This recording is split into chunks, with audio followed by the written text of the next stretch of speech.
The Kepler Institute's xenobiology wing hummed with the sort of academic desperation that only comes from 4 centuries of productive failure. In Laboratory 7 Alpha, Doctor. Vexhai adjusted her compound eyes for the 10,000th time this year, peering through the containment field at what the galaxy's brightest minds had christened Subject X1127. Everyone else called it the eyeball monster, though never within earshot of the department heads. The thing floated there, perfectly spherical, roughly the size of a Terran grapefruit, its translucent surface revealing what appeared to be a massive central eye. Not eye-like, not reminiscent of an eye, an actual honest-to-entropy eye that stared back with the unblinking intensity of a cosmic judge weighing the worth of entire civilizations. Still giving you the creeps, Vex? Professor Quillen's voice rippled through the atmosphere processors as his gaseous form coalesced beside the observation station. It doesn't give me anything, Vexhai clicked, her mandibles betraying irritation. I'm a xenobiologist, not a superstitious flarg farmer. It's simply unusual. Unusual. Quillen's electromagnetic field pulsed with what passed for amusement among his species. 400 years of study, and you call it unusual. The Grental Confederacy fought a 3-decade war over whether it represented the birth of consciousness itself or proof that the universe was fundamentally malevolent. The entire Wisdom Council of Altair declared it a philosophical impossibility. But you call it unusual. Vexhai's antennae twitched. The Grental fight over everything. Remember when they declared war on the concept of the number 7? Fair point. They'd been through this routine before, these two, the galaxy's foremost experts on the inexplicable. Vexhai approached problems like a surgeon approaches tumors, methodically, precisely, with the absolute confidence that enough cutting would reveal the truth. Quillen preferred the philosopher's approach. Poke at something until it either made sense or drove you completely insane. Neither method had worked on Subject X1127.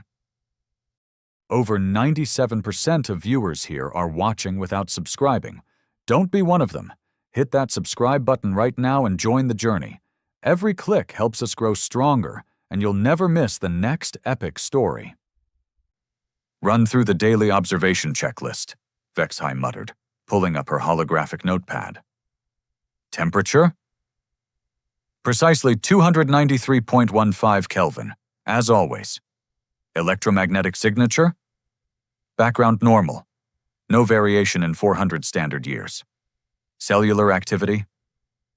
Quillen's form brightened with exasperation.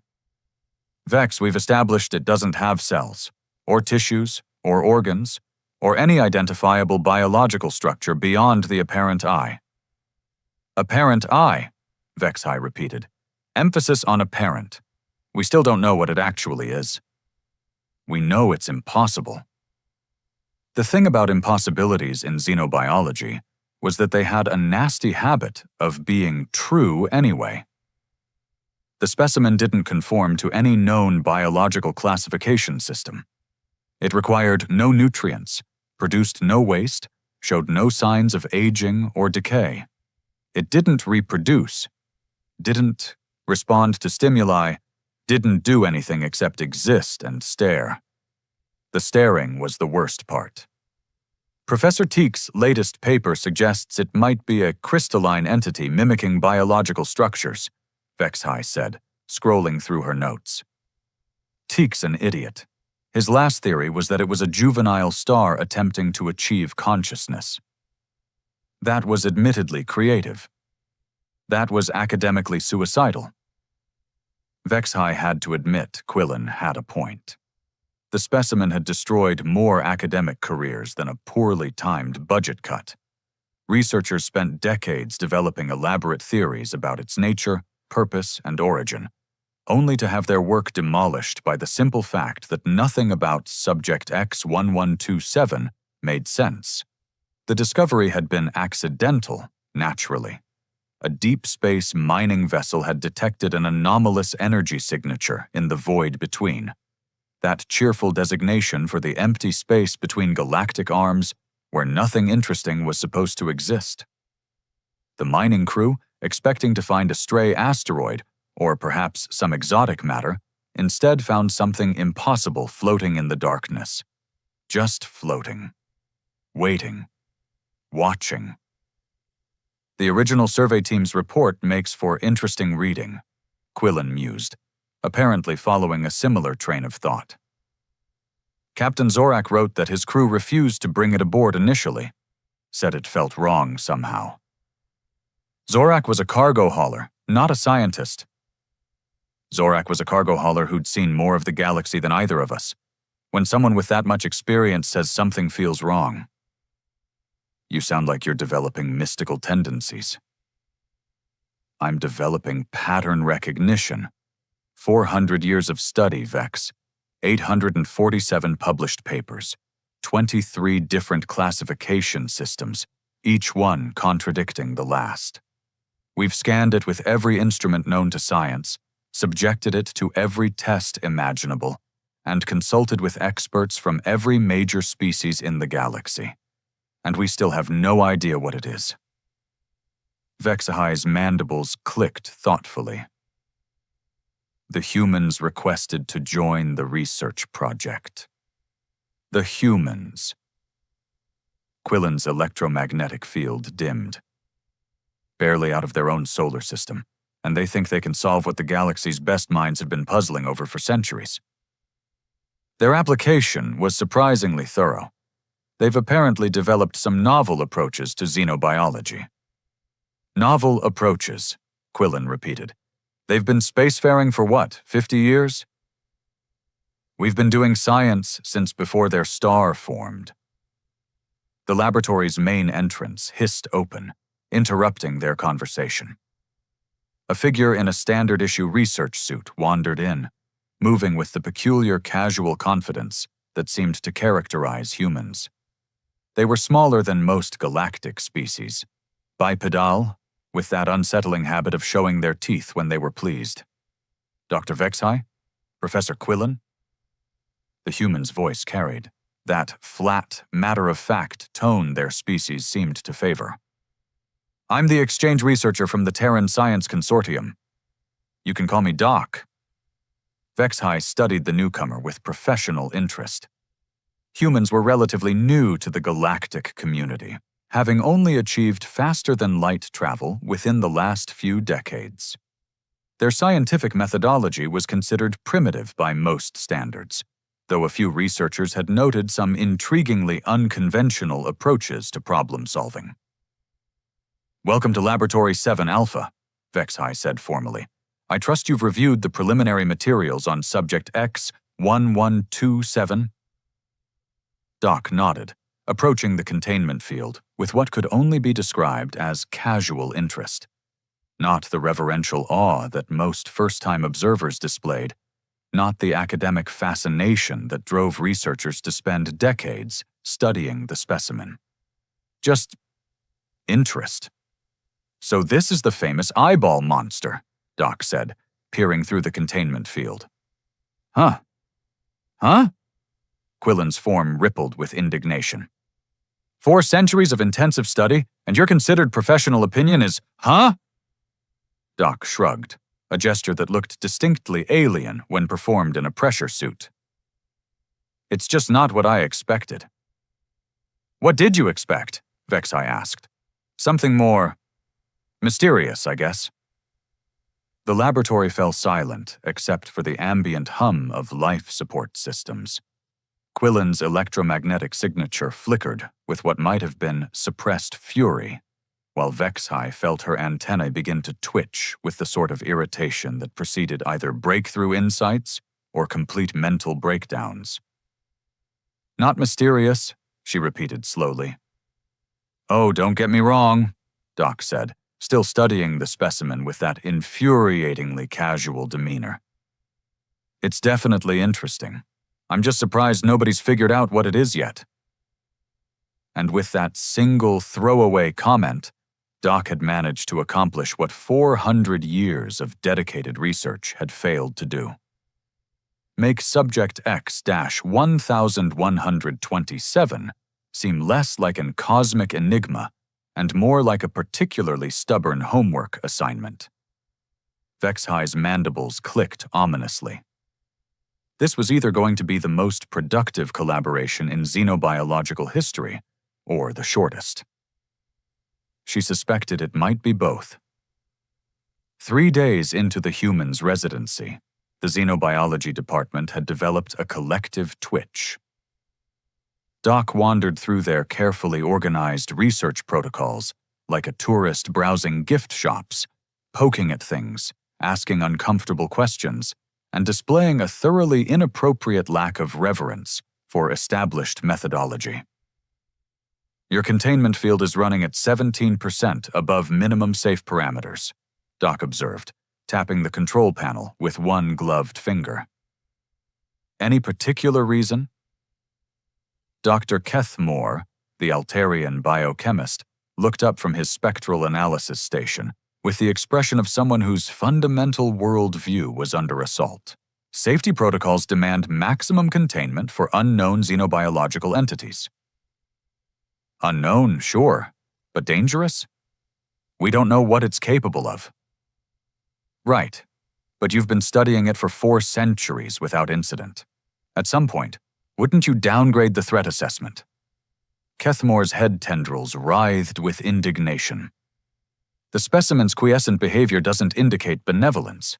It could be waiting, planning, observing us as we observe it. Doc nodded thoughtfully. So, your working theory is that it's playing the long game. 400 years of pretending to be harmless while secretly plotting galactic domination. Mock, if you want, human. The consciousness wars taught us to respect the unknown. The what wars? Vexhai glided over before Kethmore could launch into historical exposition. Ignore him. Kethmore sees malevolent intelligence in weather patterns. I do not. Last month you submitted a paper arguing that cosmic background radiation was attempting to communicate. Doc turned back to the containment field, studying the readouts with the sort of focused attention that made experienced researchers nervous. How many different theories have you guys generated about this thing? Officially? 237 distinct hypotheses across multiple disciplines, Professor Quillen materialized beside them. Unofficially, closer to 1,000 if you count the graduate student papers and the really creative interpretations. Creative interpretations? The Department of Theoretical Philosophy published a treatise suggesting it was the universe's attempt to understand itself through self-observation, Vexhai explained. The paper was 800 pages long and contained 17 different mathematical proofs that consciousness was geometrically impossible. Doc whistled, a sound that apparently translated across species as mild amazement. And none of these theories panned out? Define panned out, Quillen said. We've learned tremendous amounts about observational bias, the limits of scientific methodology, and the psychological effects of studying impossible phenomena. Just nothing about the actual specimen. But you kept studying it. What else would we do? Kethmore interjected. Abandon the greatest mystery in xenobiological history because it's difficult?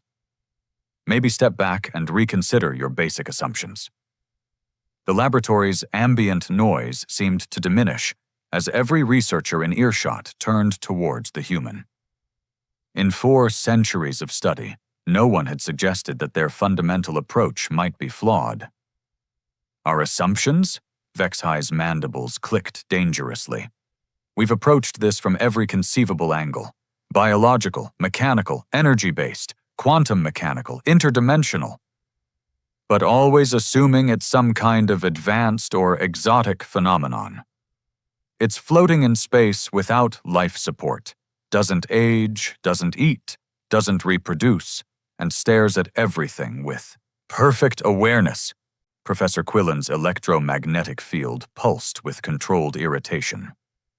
What exactly about that suggests simplicity? Doc shrugged again.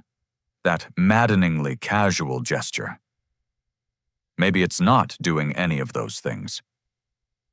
We have 400 years of observational data proving otherwise.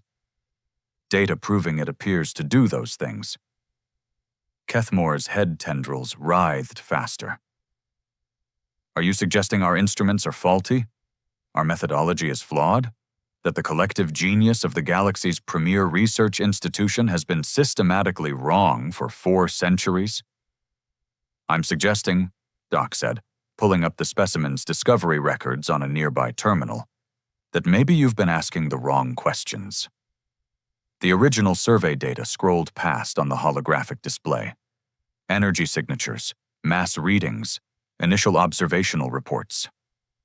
Doc studied them with the same casual attention they'd given everything else, occasionally muttering things like interesting and huh that made the assembled researchers increasingly uncomfortable. Captain Zorak's initial report mentions finding it drifting in a standard shipping trajectory, Doc noted. Deep space has currents, Vexahai said defensively. Gravitational influences, stellar winds, quantum fluctuations. Sure, but those are chaotic. This trajectory was geometric, almost like it was following a planned route. Or like it was intelligent and chose that path, Kethmore added. Or, Doc continued, scrolling through more data, like it fell out of something traveling that route. Professor Quillen's form brightened with what might have been amusement or apoplectic fury. Fell out of something? You're suggesting our cosmically significant specimen is space debris? I'm not suggesting anything yet, just reading the data without preconceptions. Without preconceptions, Vexahai repeated, her tone carrying the weight of 4 centuries of academic pride. Human, we are the galaxy's foremost experts on xenobiological phenomena. We don't work from preconceptions, we work from evidence.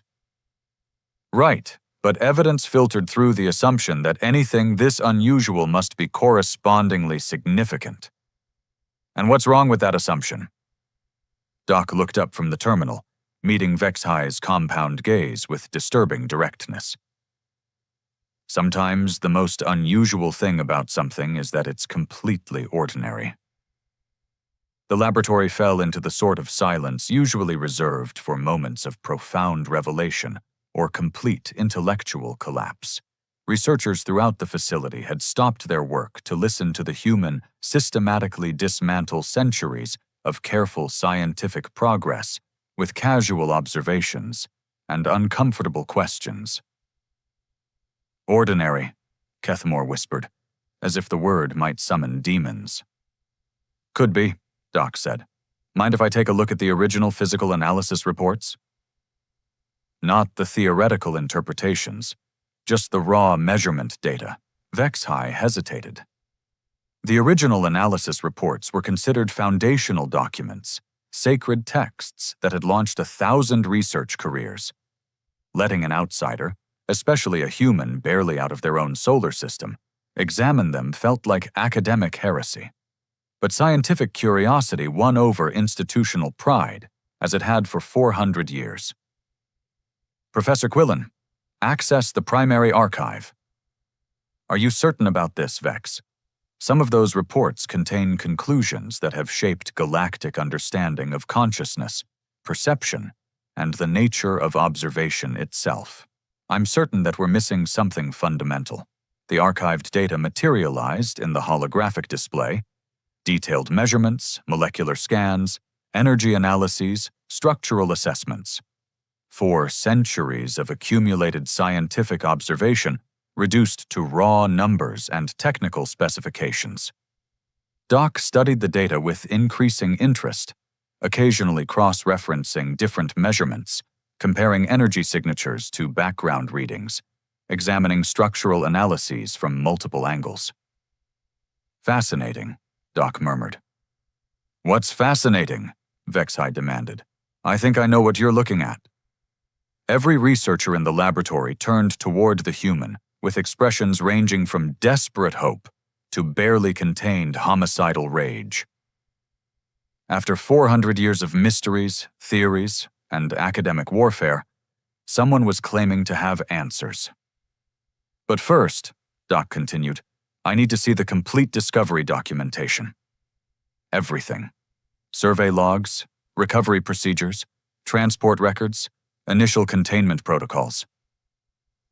That's restricted archive material, Kethmore protested, classified at the highest departmental levels. Doc's grin was distinctly predatory. Trust me, you're going to want to declassify it. The restricted archives of Laboratory 7 Alpha contained materials that had sparked 3 academic wars, launched 17 separate research initiatives, and driven at least 1 prominent xenobiologist to voluntary exile in the Outer Rim. Doc scrolled through 4 centuries of carefully classified documentation with the enthusiasm of someone reading grocery lists. Then the human started laughing, not chuckling. Not the polite acknowledgement of mild amusement. Full-throated, doubled-over, tears streaming down the face laughter that echoed through the laboratory like a death knell for academic dignity.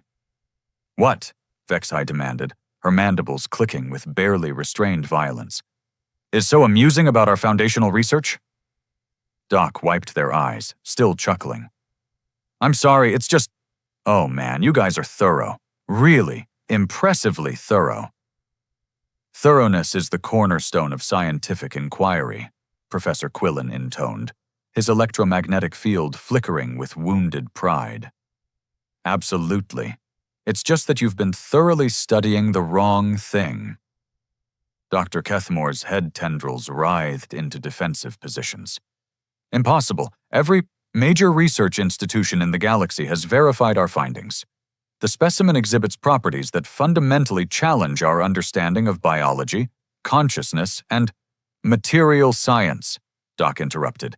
You should have consulted material scientists. We consulted 17 material science specialists, Vexai snapped. Professor Nextal from the Rigel Institute spent 3 years analyzing its structural composition. Dr. Wem published a definitive paper on its unique molecular arrangements. The entire crystalline studies department at… Did any of them consider manufacturing techniques? The question hung in the air like cosmic radiation. Invisible, persistent, and slowly poisoning everything around it. Vexai felt her antennae beginning to twitch in the particular pattern that preceded either breakthrough insights or complete nervous breakdowns. Manufacturing, she repeated carefully. Yeah, like, how do you make something that looks like this? Doc gestured toward the specimen. What tools would you need? What materials? What production methods?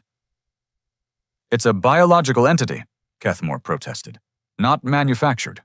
Evolved. Or created through some advanced xenobiological process we don't understand yet. Doc pulled up a technical schematic from the archives, a detailed cross-section showing the specimen's internal structure. See this lattice pattern in the core material? And these stress distribution markers along the surface?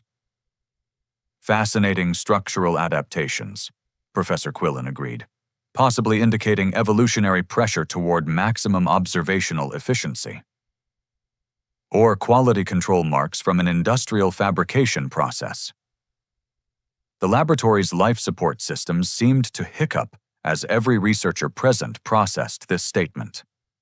400 years of careful scientific observation, and a human was suggesting they'd been studying industrial waste. Quality control marks, Vexai said slowly. Standard practice in precision manufacturing. You create test patterns that let you verify structural integrity without compromising the final product. Doc highlighted several features on the schematic. These microscopic variations you've cataloged as biological irregularities, they're tolerance markers, intentionally built-in imperfections that prove the manufacturing process is working correctly.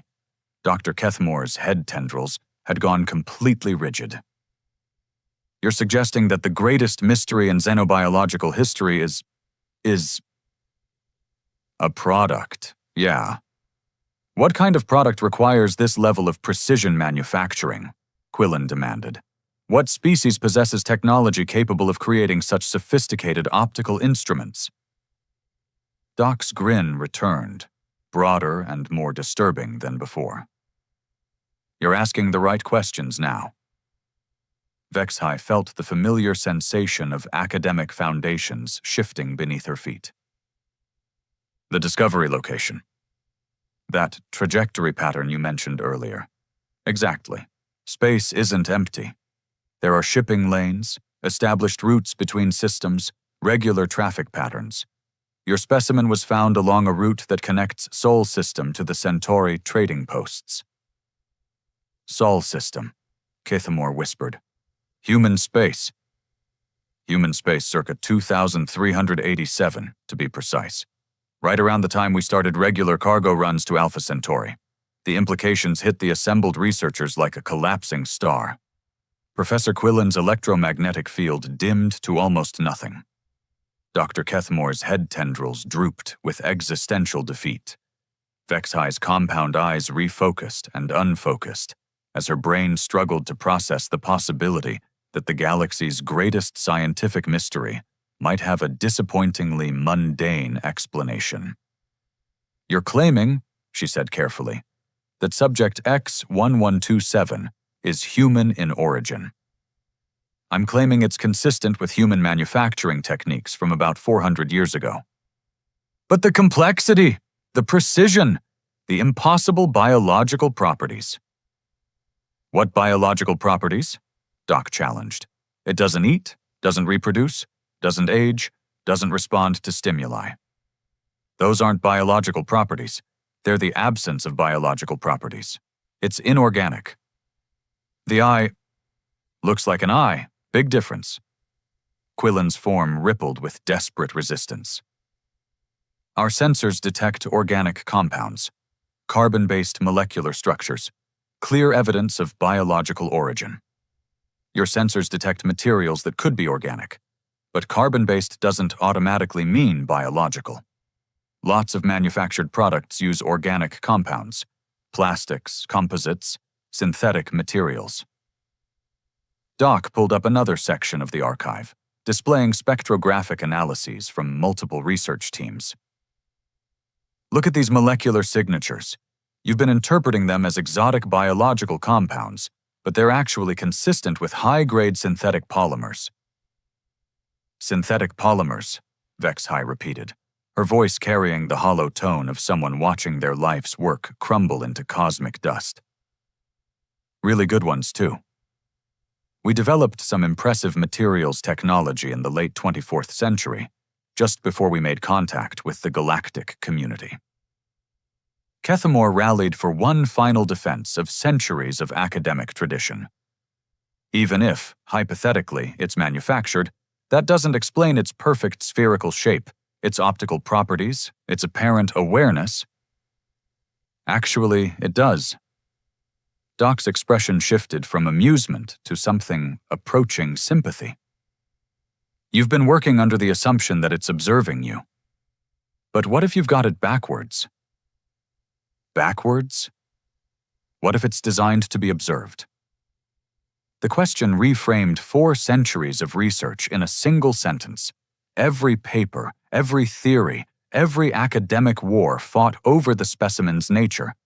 All of it based on the assumption that they were studying something that possessed agency, intelligence, purpose. But if Doc was, right, they'd been studying something designed to be studied. A tool created specifically for observation. Not by it, but of it. A prosthetic, Vexhai whispered, the terrible truth finally crystallizing in her mind. Doc nodded. Specifically an ocular prosthetic. High-end model, probably custom-made, designed to replace a lost eye with something functionally and cosmetically superior to the original. The laboratory fell silent except for the ambient hum of equipment that had spent 4 centuries analyzing a piece of medical hardware. Professor Quillen's electromagnetic field flickered with what might have been amusement or complete psychological breakdown. 400 years, he murmured.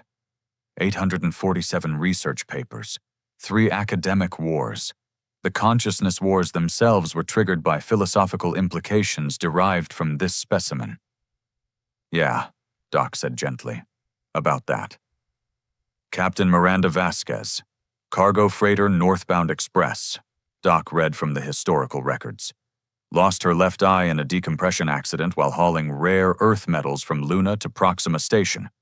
Standard insurance covered a basic replacement, but she splurged on the deluxe model. Synthetic cornea, autofocusing lens, enhanced light sensitivity. Cost her 6 months' salary. Vexhai listened with the expression of someone watching their universe reorganize itself around fundamentally different principles. How do you know this? Because humans keep records of everything. Medical procedures, insurance claims, shipping manifests. We're compulsive documentarians.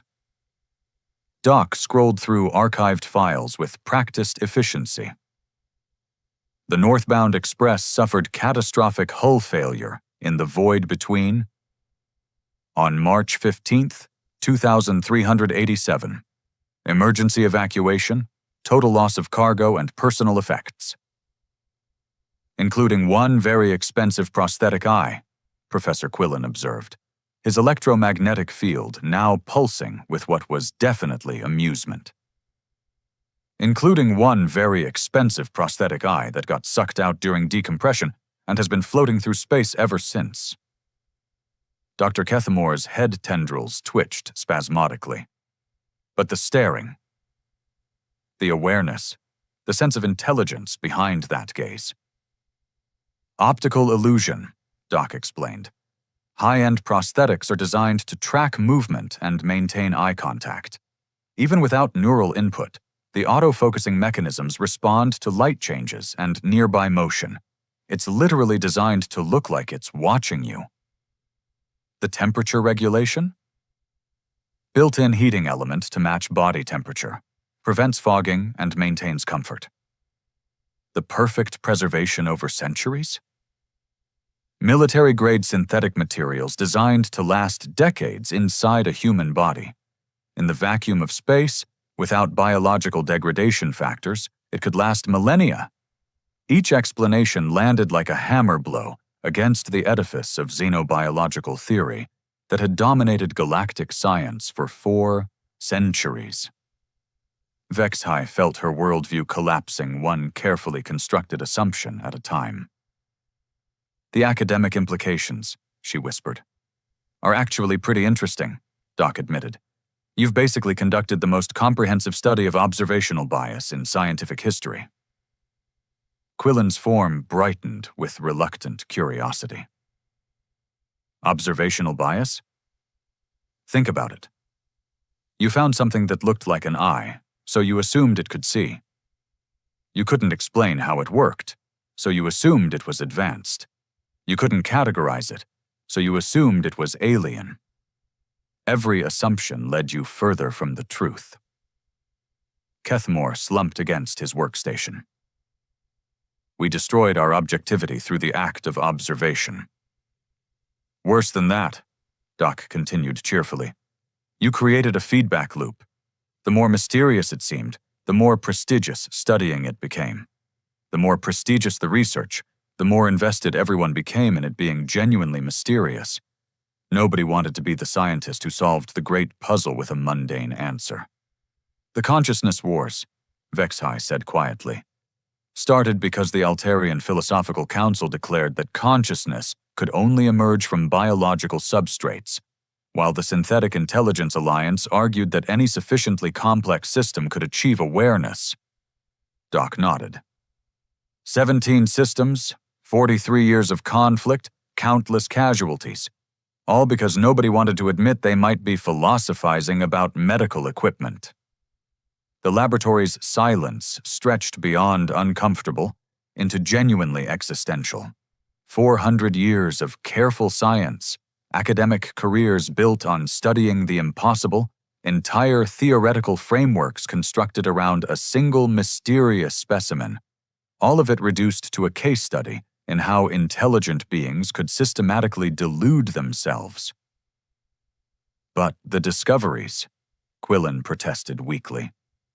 The advances in consciousness theory, the developments in observational methodology, the philosophical frameworks we developed to understand non-biological intelligence are all completely valid, Doc interrupted. Just because your starting premise was wrong doesn't invalidate everything you learned along the way. You've basically spent 4 centuries asking really good questions about the nature of perception, awareness, and scientific methodology. The fact that you were asking them about a piece of medical hardware doesn't make the questions less important. Vexhai considered this. We learned about ourselves by studying something that couldn't learn. Exactly. You used a mirror to study the act of seeing. An expensive mirror that cost Captain Vasquez 6 months' salary, Kethmore added morosely. The most productive research accident in galactic history, Doc agreed, though technically it was an insurance fraud accident that became a research accident. Insurance fraud? Doc's grin turned decidedly mischievous. Captain Vasquez filed a claim for total loss of personal medical device in line-of-duty accident. Got a full replacement and a disability pension. Never mentioned that her old prosthetic might still be floating around causing existential crises for alien scientists. So she knew? Vexhai demanded. Probably not. From her perspective, her fake eye got sucked into space and disappeared forever. She had no reason to think anyone would find it, let alone spend centuries studying it. Professor Quillen's electromagnetic field flickered with what might have been cosmic irony. The greatest mystery in xenobiological history, and the solution was basic human medical records. Sometimes the most profound mysteries have the simplest solutions, Doc observed. Though I have to admit, watching the galaxy's best scientists spend 4 centuries reverse engineering the philosophical implications of a glass eye has been educational. Glass eye, Kethmore repeated hollowly. Well, technically synthetic biocompatible polymer with integrated optical systems and thermal regulation. But glass eye is the traditional term. Vexhai looked at the specimen, at Captain Vasquez's prosthetic, with entirely different eyes. It hadn't changed. It still floated there, perfectly spherical, apparently watching everything with unblinking attention. But now she saw it for what it actually was. A triumph of human engineering, a solution to biological limitation, a piece of medical technology so well crafted that it had convinced the galaxy's most sophisticated minds that they were witnessing something impossible. It really is beautiful work, she admitted. Late 24th century human medical technology was pretty impressive, Doc agreed. We put a lot of effort into making replacement parts that were better than the originals. Better than evolution? Evolution is a hack job. Jury-rigged solutions that work just well enough to pass genetic material to the next generation. Engineering is intentional design toward specific performance goals. Quillen's form pulsed thoughtfully. So in studying this specimen, we were actually observing the intersection between evolved intelligence and designed enhancement. See? Still asking good questions. The irony was inescapable. In their desperate attempt to understand something beyond their experience, the galaxy's greatest scientific minds had actually discovered something profound about the nature of observation, consciousness, and the dangerous seductiveness of mystery. They'd spent 4 centuries learning to see clearly by staring at something designed to be seen.